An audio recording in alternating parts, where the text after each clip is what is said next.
En Espagne, le championnat du monde retrouve l'asphalte et cela peut bousculer l'ordre des valeurs établies. On ne croit pas si bien dire. D'entrée, un énorme coup de tonnerre résonne sur la course. Pourtant, le ciel est limpide au-dessus des routes capricieuses de la Catalogne.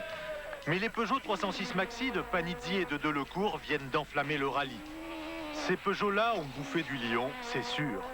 Et en respirant l'air du mondial, leurs deux pilotes se sentent pousser des ailes. Cela ne tient pourtant pas du miracle. Peugeot a acquis un tel savoir sur les routes goudronnées du championnat de France que ces voitures peuvent être irrésistibles sur terrain sec. Dans ces conditions, leurs deux roues motrices ne constituent pas vraiment un handicap face aux tractions intégrales. Et leur poids nettement inférieur, ajouté à leur agilité, en font de formidables bêtes de course. Ainsi, durant toute la première étape, feront-elles jeu égal avec les habitués du championnat du monde.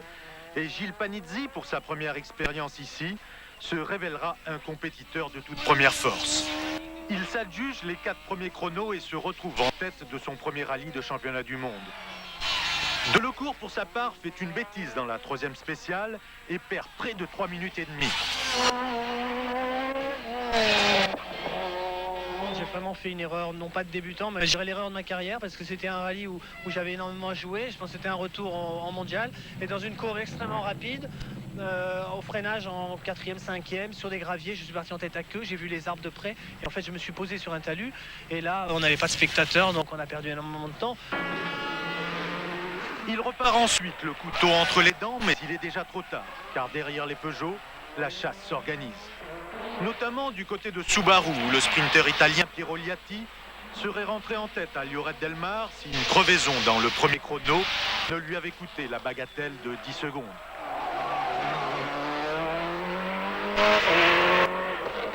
La voiture, il a fait beaucoup de tests en Corsica. Pour les pneus, pour les suspensions, il est très bien. La voiture va très bien. Mais je pense que l'étape plus difficile est demain. À l'issue de cette première étape, l'Italien talonne son équipier Colin McRae à 1 seconde seulement. Les Subaru, à l'évidence, veulent mettre de l'ordre dans la maison. Mais il est probable que Gilles Panizzi les aurait mis tous d'accord si une crevaison ne l'avait obligé à couvrir sur la jante presque la totalité des 14 km du dernier chrono de la journée. 2 minutes 30 de perdu et Panizzi se retrouve 9e. Dommage. De partir en tête de main avec une route très propre, ça aurait été vraiment très favorable pour nous. Et je dis pas que c'est facile, c'est jamais facile, mais ça aurait été tellement mieux parce qu'aujourd'hui on a eu vraiment des routes très abîmées, très défoncées devant les tracteurs. Je peux vous dire, ils nous relèvent le goudron, ils emmènent les cailloux sur la route, c'est vraiment très difficile. Et le ciel, il n'a pas été avec nous dans cette spéciale. On crève 500 mètres après le départ et on perd 2 minutes et malheureusement...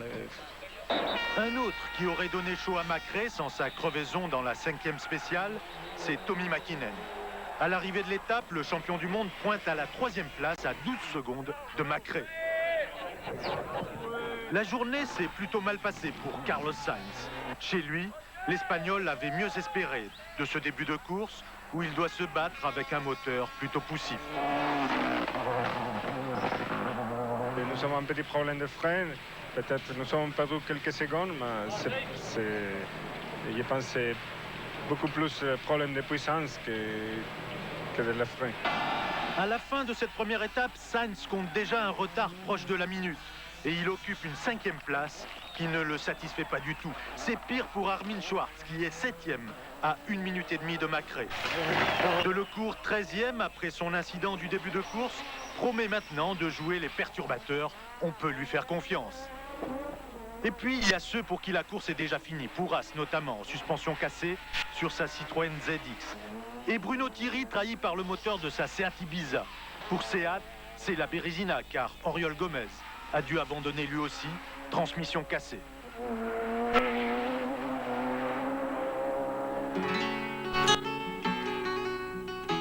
Le rallye d'Espagne a déjà fait du dégât et ce n'est pas fini.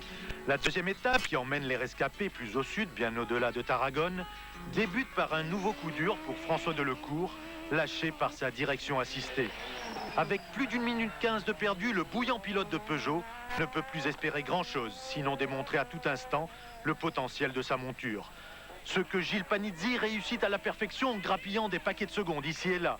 Une course parfaite qui le propulsera de la 9e à la 3e place.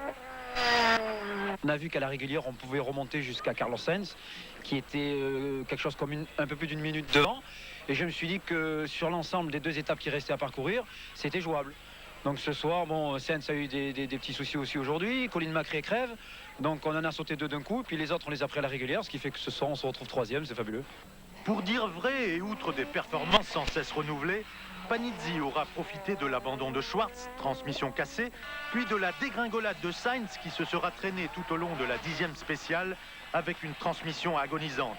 Plus de 6 minutes de retard pour le champion espagnol qui en a gros sur le cœur. Tu ne crois pas que le talent de Carlos Sainz mérite une voiture pour être compétitif et pour gagner chaque course? Forte, ils ont travaillé bien. Et je suis un pilote professionnel, je suis dans l'effort, je suis content. Il faut bien sûr améliorer la voiture et surtout, qu'est-ce que je trouve que c'est un problème, c'est d'avoir des petites choses. Non? Il faut faire un rallye tout bien, sans problème. Magnifique sursaut d'orgueil de l'Espagnol dans le chrono suivant, où il met tout le monde à la raison avec une escorte pourtant peu compétitive. C'est là que Colin McRae va perdre toutes ses chances de remporter ce rallye d'Espagne. Une crevaison, malgré la mousse de ses ATS, l'oblige à effectuer un changement de roue. Coût de l'opération, 3 minutes et demie. C'est fini pour l'Écossais qui laisse son équipier Liati et le Finlandais Mäkinen en tête-à-tête pour un duel au soleil de toute beauté. Tout au long de la journée, ces deux-là se déchirent à coups de seconde. Et après 300 km de spécial chronométré, ils entrent au coude à coude à Lloret del Mar. Égalité parfaite entre les 2 hommes, Liati, l'intérimaire chez Subaru, peut être fier de lui. Aujourd'hui, nous sommes allés à 100%, très fort. Mais plus on allait vite, plus on consommait les gommes. Et arrivé à la fin des spéciales, nos pneus étaient complètement dégradés et n'étaient plus du tout efficaces. Non era molto buono. Chez Peugeot, c'est la jubilation. Panizzi 3e à 2 minutes 30 à toucher la Lune. Et Delecourt maintenant 7e à 4 minutes 21 promet de jouer les dynamiteurs.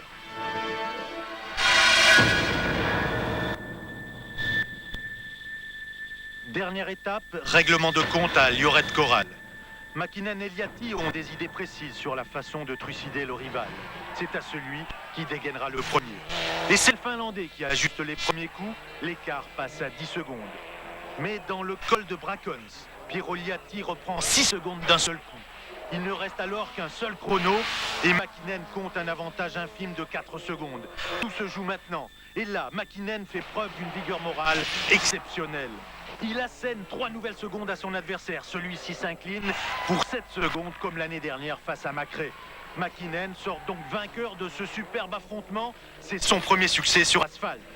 Outre l'exceptionnel potentiel des Peugeot 306 Maxi, ce rallye d'Espagne nous a permis de constater que le Finlandais Tommi Mäkinen était le pilote le plus rapide et le plus complet du moment. Après avoir remporté il y a 3 semaines le rallye du Portugal sur la terre, il vient de récidiver ici en Catalogne sur l'asphalte. Cela explique sans doute pourquoi la saison dernière il a remporté le titre mondial et on peut considérer aujourd'hui qu'il n'est pas prêt de lâcher cette couronne mondiale. Ce final de toute beauté n'a pas éclipsé la course merveilleuse des Peugeot, même si celle de Delecourt s'achève au début de la 3e étape par une poussette pour cause d'anomalies électriques qui provoque une mise hors course instantanée. Mais Panizzi enlève pour sa part une 3e place somptueuse, sans compter une victoire incontestable en 2 litres.